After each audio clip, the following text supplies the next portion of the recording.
quiásmica. ¿Qué significa un quiasmo? Es una estructura literaria muy conocida en la Biblia, especialmente en el Antiguo Testamento. Un quiasmo significa un estilo literario cuando el último capítulo y el primer capítulo tienen una relación estrecha. Y así los capítulos de último a primero se van acercando hasta formar el centro del libro. El quiasmo es el centro del libro. Y ese centro del libro es uno de los temas preponderantes de todo el libro. Quiere decir que una de las razones para existir ese libro es el quiasmo, es el tema principal.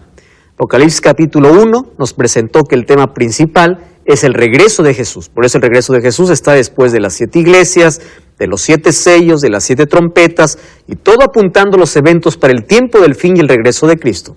Sin embargo, el capítulo 12, 13 y 14 habla de una guerra, de una lucha de dos poderes por la conquista del corazón humano, una lucha cósmica que va más allá de algún simple conflicto, una lucha con el poder espiritual de las tinieblas, donde tú decides a quién entregar tu corazón o quién va a estar en el trono de tu vida. Bienvenido, está comenzando Biblia Fácil. Hoy estamos ingresando al centro del libro de Apocalipsis. Los 3 próximos capítulos, te aseguro que más allá de ser una bendición para tu vida, tú vas a ver con claridad cómo el diablo actúa en contra de Dios y de su pueblo. De esa manera tú estarás preparado para poder enfrentarlo. Bienvenidos amigos, una vez más estamos listos aquí para poder compartir este capítulo extraordinario. Como venía diciendo, es el centro del libro de Apocalipsis. Capítulo 12 empieza un desenlace o empieza allí un conflicto que va por siglos y siglos, por milenios, por mucho tiempo. Y nosotros estamos aquí, hay sufrimiento por causa de ese conflicto. La iglesia tiene que sufrir por causa de ese conflicto. La razón por la cual Cristo murió fue por causa de ese conflicto. Un conflicto, una lucha entre dos poderes. Mas esto no solamente es entre el poder de Dios y de Satanás, sino también esta lucha involucra a los seres humanos. Entonces hoy vamos a abrir la palabra de Dios y vamos a ver cómo nosotros estamos involucrados. Todos nosotros formamos parte de algún equipo. Nadie puede decir, yo no formo parte de ninguno. Jesús dijo, quien no es conmigo, es contra mí. Vamos a abrir la Biblia y antes vamos a una oración.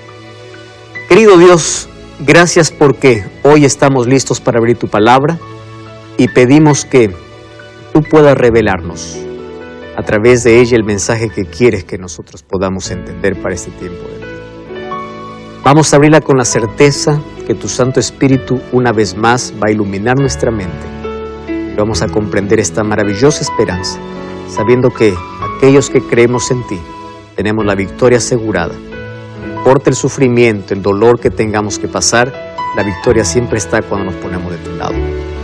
Gracias por hacernos vencedores, no por nuestros méritos, sino por tu sangre. Abrimos tu palabra con esa seguridad de que vamos a encontrar la victoria en Cristo. En nombre de Jesús. Amén. Apocalipsis capítulo 12. ¿Sí? Vamos a Apocalipsis capítulo 12. Allí vamos a encontrar un tema extraordinario. La mujer y el dragón. Nuestro tema de hoy es la guerra entre el dragón y la mujer. O la mujer y el dragón. Sabemos que Apocalipsis es un libro simbólico. Entonces, el 80% de su contenido son símbolos que tenemos que ver qué representan, qué simbolizan, qué representa cada símbolo. Y su base está en la misma Biblia porque la Biblia interpreta de qué se trata cada símbolo. Entonces, hoy vamos a ver acerca de esta grande batalla entre la mujer y el dragón. Vamos a leer, vamos a comenzar aquí con Walter, Apocalipsis capítulo 12, versículo 1. ¿Qué cosa dice allí? Apareció en el cielo una gran señal, una mujer vestida de sol, con la luna debajo de sus pies, y sobre su cabeza una corona de 12 estrellas. Extraordinario. Allí el texto que leyó Walter tiene algunas cosas interesantes, como una gran señal. Gran señal. Esto no va a pasar por desapercibido. ¿En qué consiste esa gran señal? una mujer, y aquí encontramos varios símbolos en la mujer. Primer símbolo es la mujer no es literal, es simbólica. Ella está vestida de sol, tiene la luna debajo de sus pies, y sobre su cabeza tiene una corona de 12 estrellas. Hasta ahí ya tenemos muchos símbolos, ¿verdad? Ella estaba encinta, clamaba con dolores de parto, en la angustia de su alumbramiento, dice el siguiente versículo. Mujer en la Biblia representa a la iglesia. En el libro de Efesios capítulo 5 encontramos la comparación que hace Pablo a una mujer con la iglesia. También dice que la iglesia debe estar pura, sin mancha, debe estar presentada así delante de Dios. Y Efesios 5:22, Pablo da una orden, dice que las mujeres puedan estar sujetas allí al marido, así como la iglesia está sujeta a Cristo, así como Cristo también es cabeza de la iglesia. No estamos aquí para interpretar ese texto, algunos lo han malinterpretado allí el texto, yéndose al extremo del machismo, etcétera, etcétera. No estamos para discutir ahora ese asunto. Estamos para ver solamente el simbolismo. Si ustedes se dan cuenta, aquí hay algunos elementos que ya en el libro de Génesis se veían. Ustedes, por ejemplo, recuerdan el sueño que tuvo José. ¿Por qué se le llamaba el soñador? Porque él tenía muchos sueños. Uno de los sueños de José, ¿qué cosa era? Que el sol, la luna y las estrellas se inclinaban ante él. Después que soñó de que las 11 gavillas se inclinaban porque él era el 12, ¿verdad? Entonces, allí, a través de ese sueño, él estaba diciendo de que el sol, la luna y las estrellas representaba ¿a quién? A ese pueblo, a sus hermanos, al pueblo de Israel.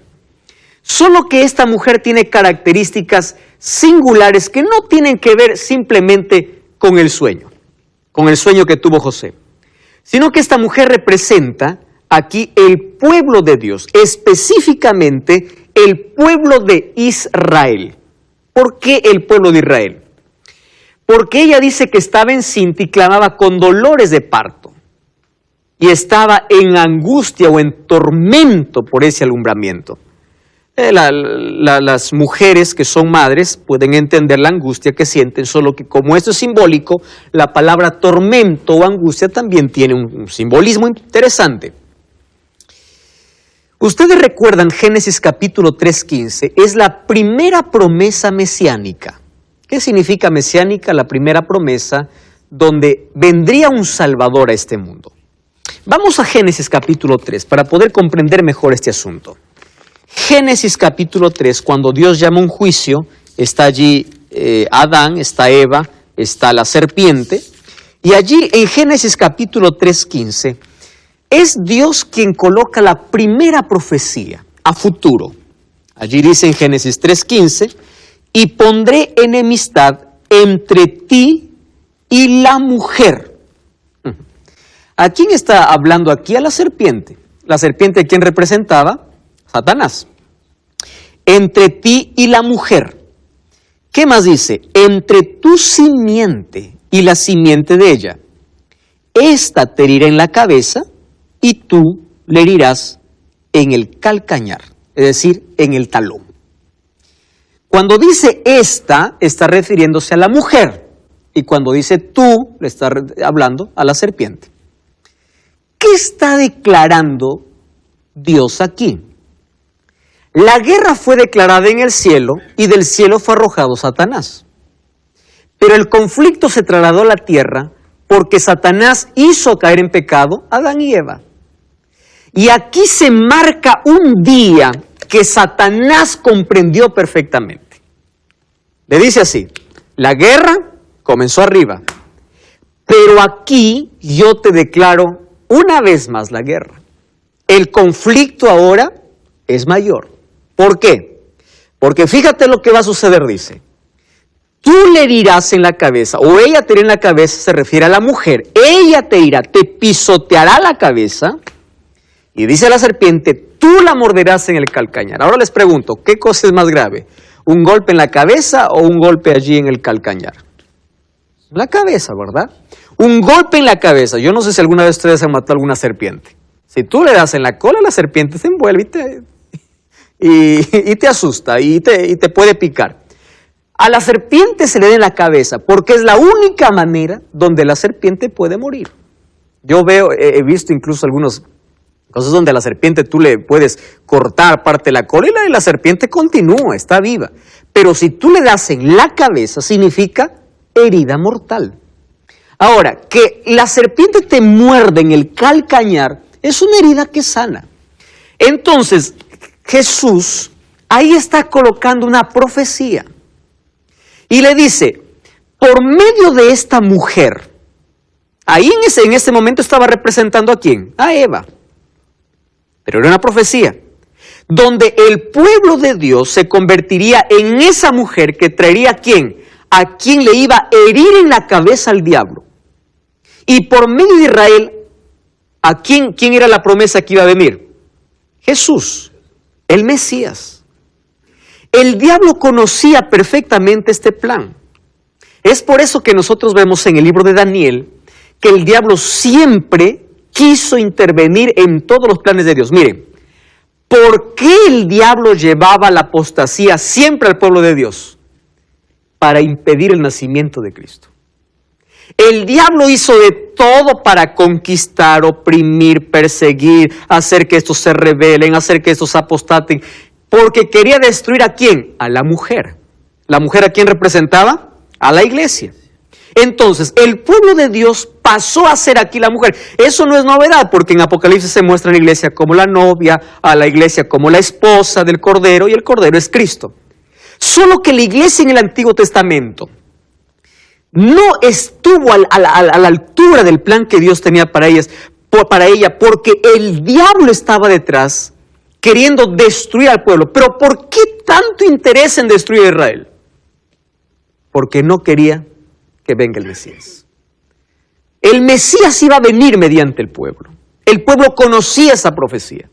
Y el diablo quería impedir, porque sabía que si el Mesías venía, él iba a recibir el golpe ¿en dónde? En la cabeza. Y él no quería eso. Entonces es en eso donde dice que hubo allí en su alumbramiento angustia. Angustia, porque impedía que el Mesías pudiese venir. Entonces esa mujer representa a Israel con sus 12 tribus que trajo la existencia al Mesías. Ahora, hay algunas cosas interesantes. Tiene una corona de 2 estrellas. Simboliza el triunfo del pueblo de Dios. Simboliza 12, también representa las 12 tribus de Israel, y los 12 fundamentos de la ciudad, representa los 12 apóstoles. Esta es una mujer virgen, dice, vestida del sol, simboliza la gloria que rodea a la iglesia, es decir, el evangelio de Cristo, y la luna está debajo de sus pies, significa el reflejo de la luz del evangelio, es decir, el Antiguo Testamento no tenía luz propia, porque la luz es Cristo, ¿verdad? Pero tiene su fundamento ¿dónde? En las Escrituras, justo allí en el Antiguo Testamento. Bajo estos símbolos vamos al conflicto en sí. Sabemos que esta mujer, por las características, es el pueblo de Dios. ¿Está bien? Ahora bien, versículo 3. También apareció otra señal. Entonces aquí está viendo una mujer vestida de sol, que tiene las 2 estrellas, representa el pueblo de Israel y los 12 apóstoles, el pueblo de Dios en el Nuevo Testamento. Tiene la luna debajo de sus pies, está vestida del sol, que es la gloria del evangelio. Aparece otra señal. Y en esa señal, ¿qué cosa viene? Un dragón rojo. Rojo, sinónimo de opresión, sinónimo de guerra, de conflicto, de sangre. Color escarlato, rojo. ¿Y qué tenía? 7 cabezas y 10 cuernos, y en su cabeza tenía 7 diademas. La palabra diadema es sinónimo a corona. Quiere decir que en su cabeza tenía 7 cabezas, 10 cuernos y tenía 7 coronas. Guarden aquí este simbolismo, porque vamos a volver a ver en los siguientes capítulos. Pero ahora les voy a explicar qué significa esas 7 cabezas. De paso, la palabra 7, ¿qué significa? Plenitud. En este caso no es perfección, porque se está refiriendo a Satanás, pero sí la plenitud o los reinos. Cabeza significa reinos o poderes políticos, que el diablo usaría en toda la historia para poder perseguir y oprimir al pueblo de Dios. 7 cabezas. En los siguientes capítulos vamos a ver por qué se habla de 7 montes. ¿Correcto? Eso vamos a hablar en los próximos capítulos. Cuando habla de coronas, miren, es interesante. En el libro de Apocalipsis capítulo 19, se refiere que Cristo cuando viene en un caballo blanco, vamos a ver eso, en su cabeza tiene muchas coronas. Entonces el diablo quiere imitar, es una falsa pretensión de tener autoridad en oposición a aquel que es el Rey de Reyes. Entonces aquí este dragón representa al diablo. Y aquí está más interesante y más claro. Dice, su cola arrastraba la tercera parte de las estrellas de los cielos. ¿Qué significaba cola? Falsas enseñanzas. Es la persuasión del diablo para arrastrar, ¿verdad? Eso significa cola. Entonces, su persuasión arrastró la tercera parte de las estrellas del cielo. ¿Estrellas a qué representa? Ángeles. Ángeles del cielo. Y las arrojó sobre la tierra. Y el dragón se paró frente a la mujer que estaba para dar a luz, a fin de devorar a su hijo tan pronto naciese. Miren cómo es el diablo. Alguien dijo, si hay alguna cosa del diablo que el ser humano tiene que ver de manera positiva, es que él persevera hasta el final. Nunca se rinde.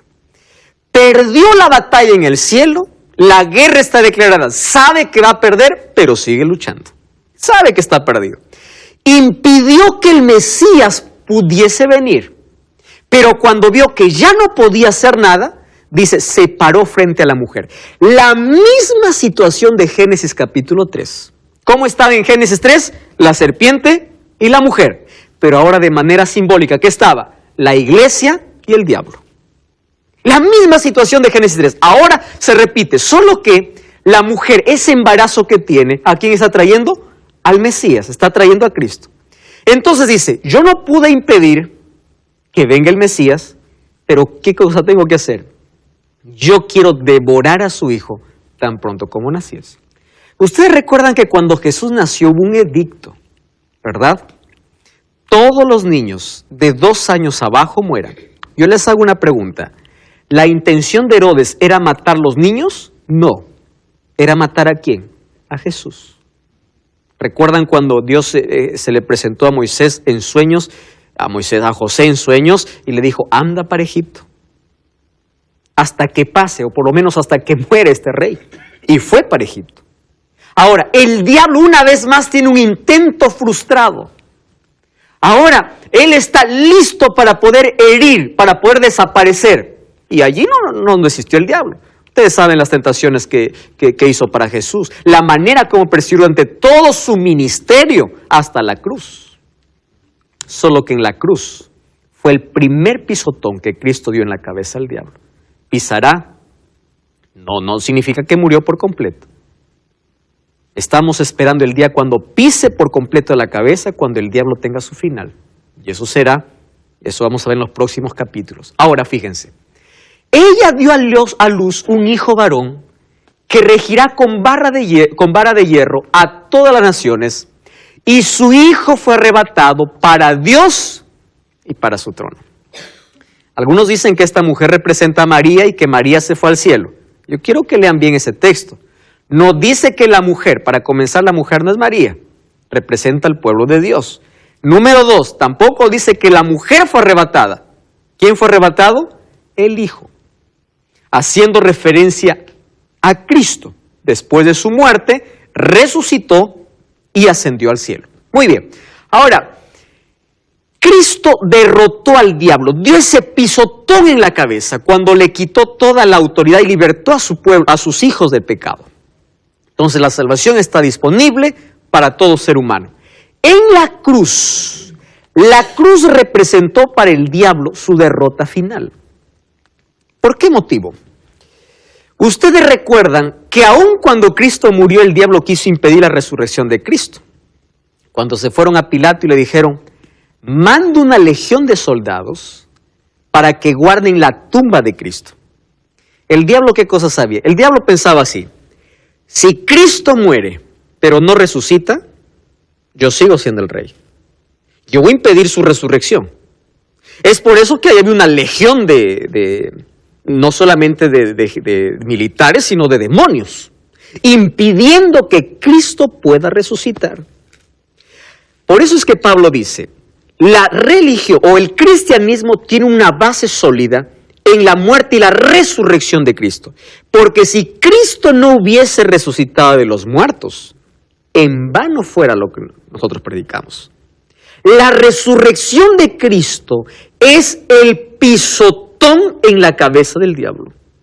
Es decir, morí, resucité. Por eso Jesús se presenta a Juan como aquel que tiene las llaves del Hades. Yo tengo en mis manos, la muerte no tiene más poder, porque yo tengo las llaves. Yo morí y yo también resucité.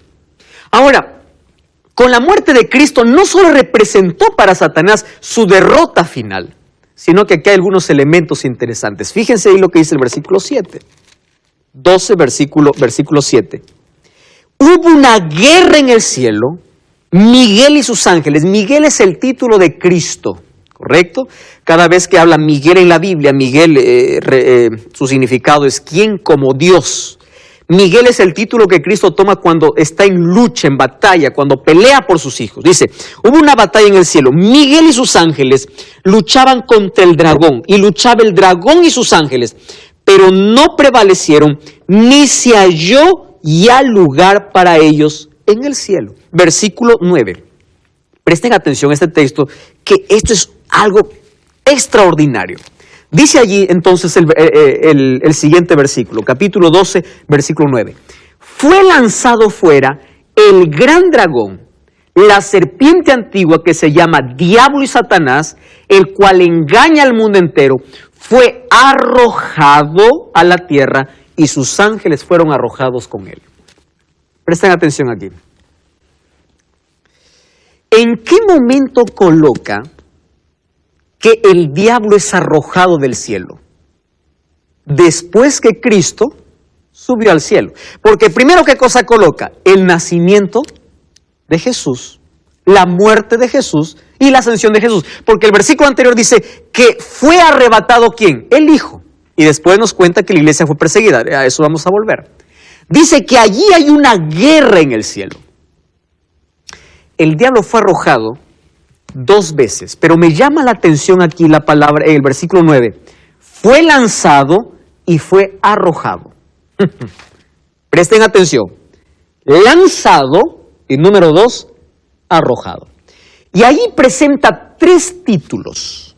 Número 1, serpiente antigua, haciendo referencia al jardín del Edén. Número 2, diablo. ¿Qué significa diablo? Calumniador. Ese es el significado de diablo. Y Satanás. ¿Qué significa Satanás? Adversario. Presten atención a lo que les voy a decir ahora.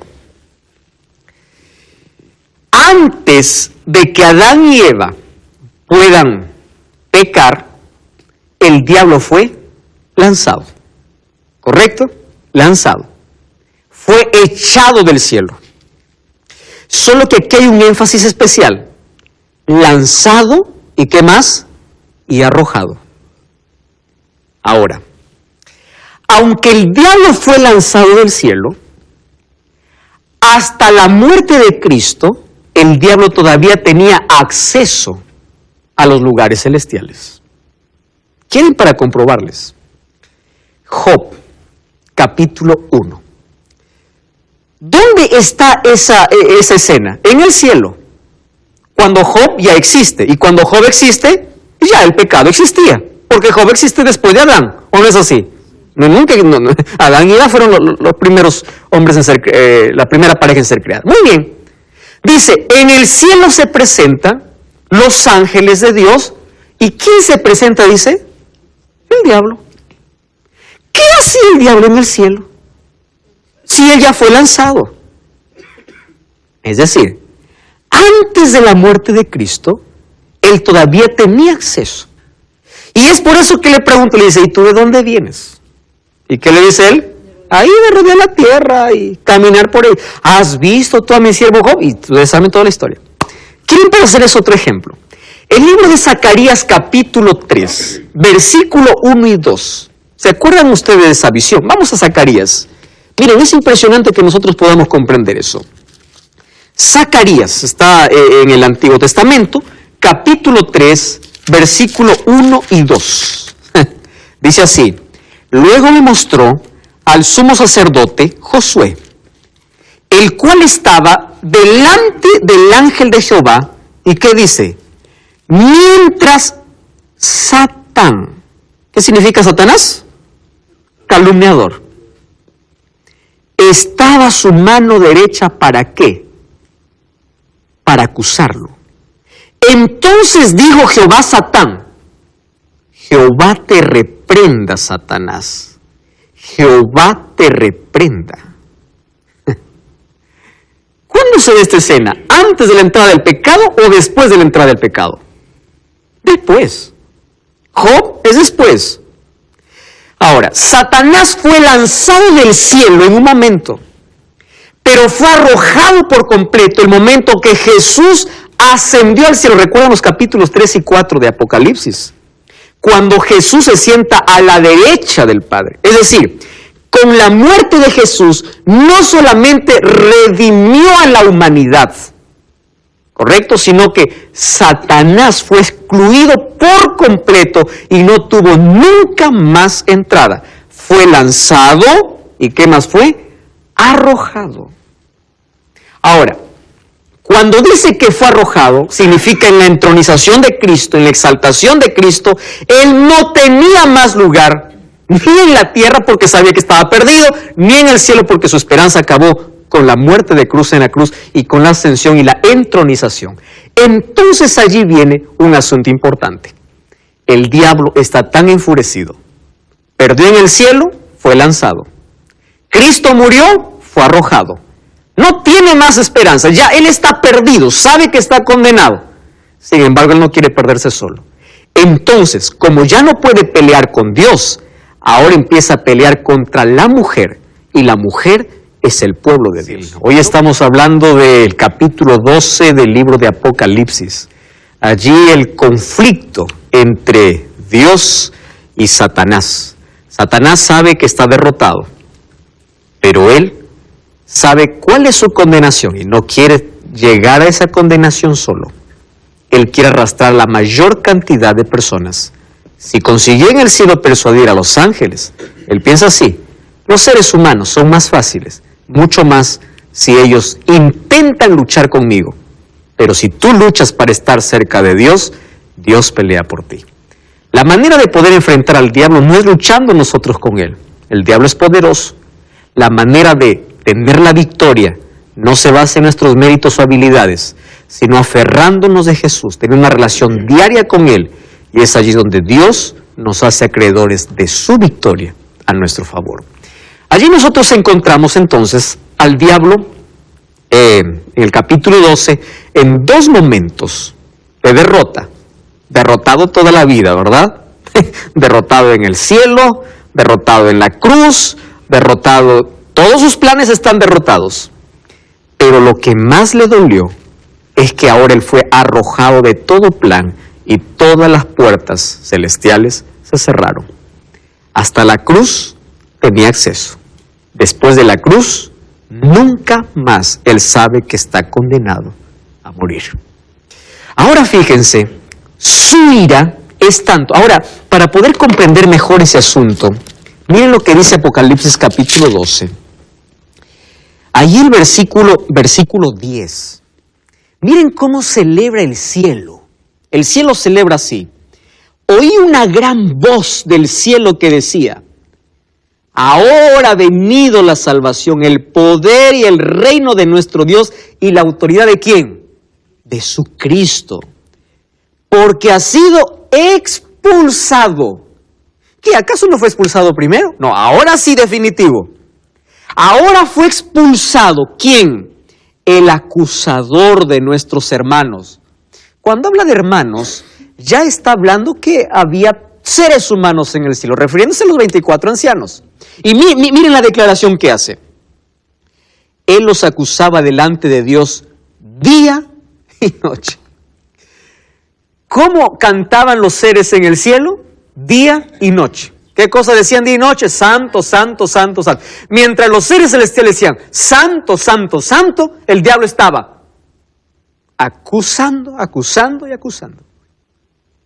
No estaba, ni siquiera había paz ahí. Ahora dice el versículo 11, ellos lo han vencido por medio de la sangre. ¿De qué está hablando? Después de la muerte de Cristo.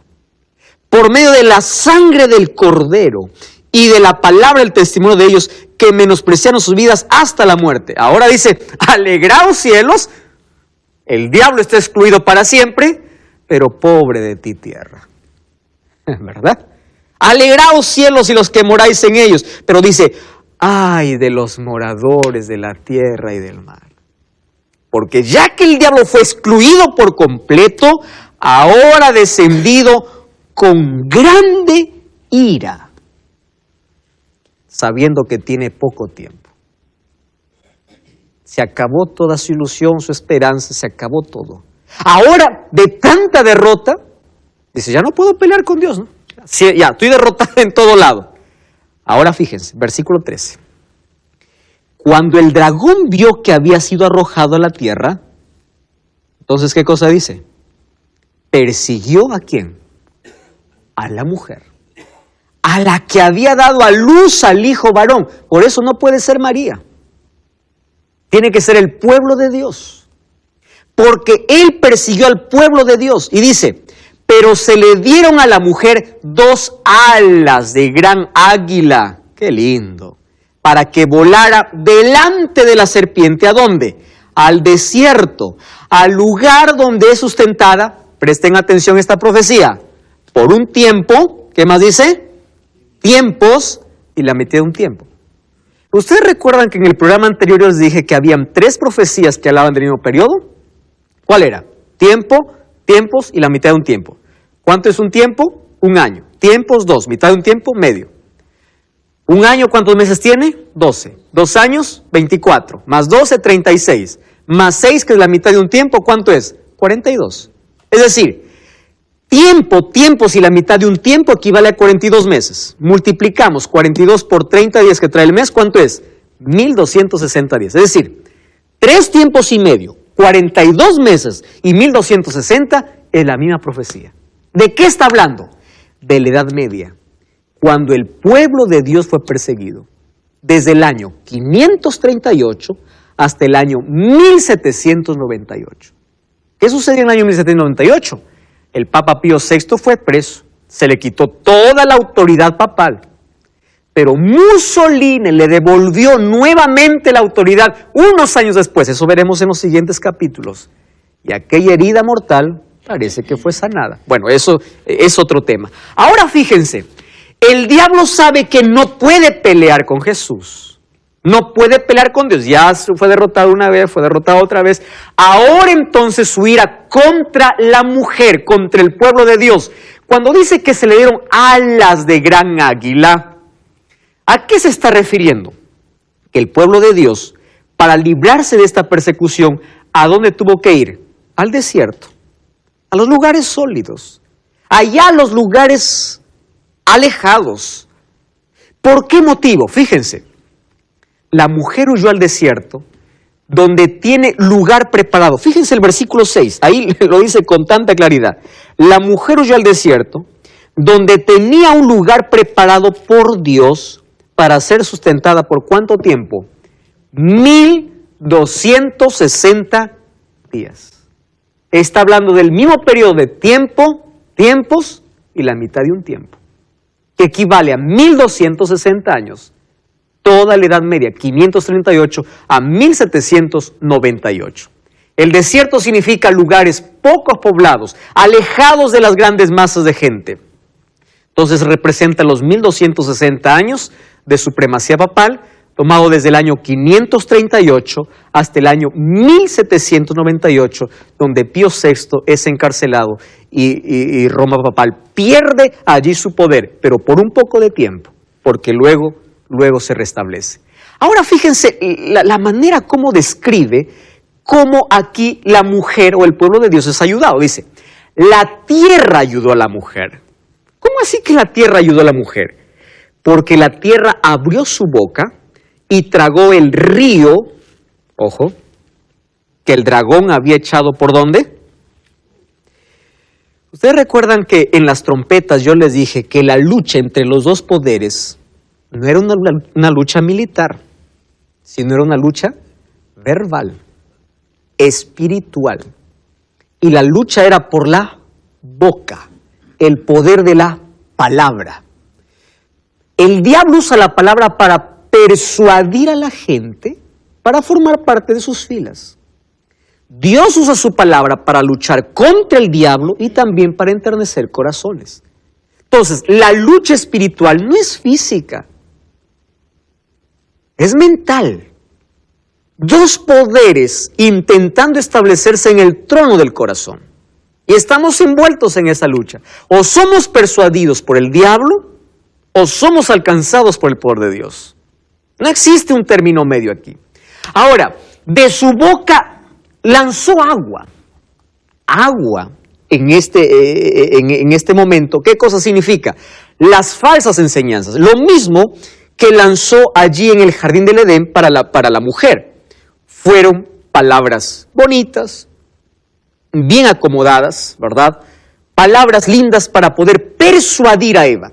Ahora, usa también su boca para lanzar sus falsas enseñanzas. Ustedes saben la cantidad de doctrinas, dogmas y tradiciones que aparecieron en la Edad Media. Pero ahora, la mujer huyó al desierto. Esa palabra que la tierra abrió su boca, ustedes recuerdan que en el Antiguo Testamento encontramos o por lo menos dos ocasiones donde la tierra abre su boca. La primera, ¿cuál es? Con los hijos de Coré. ¿Se acuerdan ustedes? Allí en el libro de Números aparece allí la expresión que la tierra abrió su boca y los tragó. Aquellos que se rebelaron contra la autoridad de Moisés. ¿En qué otro momento abrió su boca la tierra? ¿Recuerdan ustedes cuando Egipto estaba persiguiendo, los egipcios estaban persiguiendo a los hijos de Dios? El pueblo de Dios pasó en seco y fueron tragados por las aguas del mar cuando los egipcios estaban pasando. La tierra abrió su boca. ¿Qué significa? Dios permitió que en los lugares más alejados el pueblo de Dios pueda ser sustentado. La palabra sustentar significa alimentar. ¿Correcto? Dios alimentó, es decir, hizo provisión para su pueblo. Uno se pregunta, ¿de qué vivían esa gente? ¿Cómo lo hacían? Es como las personas que se preocupan por el tiempo final y dicen, y ahora viene la persecución, ¿qué vamos a comer? ¿De qué vamos a vivir? Si Elías fue sustentado con cuervos, y los cuervos llevaban carne, y a los cuervos les gusta la carne. Imagínate a un cuervo darle la misión de darle carne a uno. El cuervo cuando ve la carne quiere para él. Ahora, si Dios hizo ese tipo de milagros y Dios sustentó a su iglesia por 1260 años, no solamente lo sustentó materialmente, sino también espiritualmente, porque tenían la verdadera palabra de Dios. Dios tiene un plan para sus hijos fieles en toda la historia. Ahora, la tierra ayudó, los lugares alejados ayudaron para que ellos no puedan ser contaminados con el río de tradiciones que el dragón había levantado. Los fieles de Dios se escondieron allí en regiones montañosas y desoladas de la tierra. Nosotros ahí encontramos a grandes hombres y mujeres, ¿verdad? En esa etapa, en ese periodo de los 1260 años, que dieron su vida. Hablemos de Juan Hus, hablemos de Jerónimo, hablemos de Martín Lutero, por ejemplo. Martín Lutero fue llevado aquí al castillo de Wartburg, fue una prisión. Allí estuvo un año, más de un año, mientras la gente pensaba de que él ya había muerto allí. Él estaba traduciendo el Nuevo Testamento al alemán. Y es interesante cómo durante todo ese tiempo, aunque la persecución fue tan severa y algunos dieron su vida por causa de Jesús, Dios siempre protegió a su pueblo, siempre protegió. Ahora, el hecho de que Dios haya permitido de que haya mártires en las persecuciones, lo hizo solamente con un propósito, porque la sangre y el testimonio de ellos era necesario para que otros también abracen el cristianismo, la verdadera fe. Ahora fíjense, versículo 17. Ahora yo quiero que ustedes presten atención a este cambio de palabra. Miren aquí. El diablo persigue a Jesús. Está derrotado. Deja de luchar con Jesús. Ahora persigue ¿a quién? A la mujer. ¿La mujer a quién representa? Al pueblo cristiano. Solo que en los últimos versículos cambia la figura. Y dice así, versículo 17, el dragón se llenó de ira contra la mujer, ¿correcto? La mujer, sigue siendo la iglesia. Y se fue a hacer guerra, ya no dice contra la mujer. ¿Por qué? Ahora dice contra el resto. Resto es remanente. Ya no es la mujer en su totalidad, es el remanente. ¿Por qué? Porque mientras la mujer en un momento era poderosa, enemigo del diablo, un momento la mujer se alió con el diablo.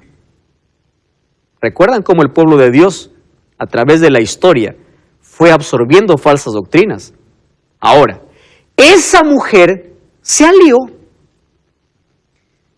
pero no todos, porque de esa mujer, ¿qué cosa salió? Un remanente. No todo el que decía ser cristiano fue cristiano. Por eso es que dice un remanente. ¿Qué es un remanente? Un puñado de algo grande. Un remanente. Ahora dice, se llenó de ira contra la mujer, pero se fue a hacer guerra contra el resto de la descendencia de ella. ¿Quiénes son? Está en claro aquí el texto. Dice, los que guardan los mandamientos de Dios y tienen el testimonio de Jesucristo. ¿Saben? A mí me hubiese gustado que la Biblia allí pueda colocar cualquier otra cosa, dijera los que hacen buenas obras, los que hacen cosas extraordinarias. El remanente, la descendencia, el resto, son los que guardan los mandamientos de Dios. Tienen el testimonio de Jesucristo. El testimonio de Jesucristo lo vamos a ver en los próximos capítulos. Los mandamientos de Dios son tan claros allí. Ahora, es impresionante lo que ahora les voy a decir. El diablo no odia a todas las religiones, o ni a todas las iglesias. No. Porque hay algunas de ellas que proclaman las doctrinas que él proclama. Es decir, hay muchos que toman la Biblia y en nombre de la Biblia predican falsedades. Hay muchos que agarran la Biblia y pueden llenar una iglesia, pero no para dar el alimento espiritual, sino el agua que echó de la boca del dragón, que son las falsas enseñanzas. La ira del diablo no es con todo aquel que dice ser cristiano ahora, porque no es con la mujer en general. ¿Es con quién? Con el remanente. Los que guardan los mandamientos de Dios y tienen el testimonio de Jesús. ¿Cuándo ocurriría esto? ¿Cuándo aparecería el remanente? Recuerden lo que dice Apocalipsis. Después de los 1260 años. En esos 1260 años persiguió a ¿quién? A la mujer. Pero después de los 1260 años, ¿cuándo se cumplió 1260 años? 1798. Después de eso, ¿a quién persigue? A un remanente. Quiere decir que después de 1788, ¿qué cosa se levantaría? Un remanente. Y eso nosotros vimos en el capítulo anterior, en el capítulo 10 del libro de Apocalipsis. Este remanente sería levantado después de los 1260 años. ¿Por qué? Para predicar un mensaje que fue durante más de 1200 años oscurecido. Surgiría después de los 1260 años, sería un remanente que guarda los mandamientos y tiene el don profético. Dos características. ¿Saben qué cosa es lo que me gusta de todo esto?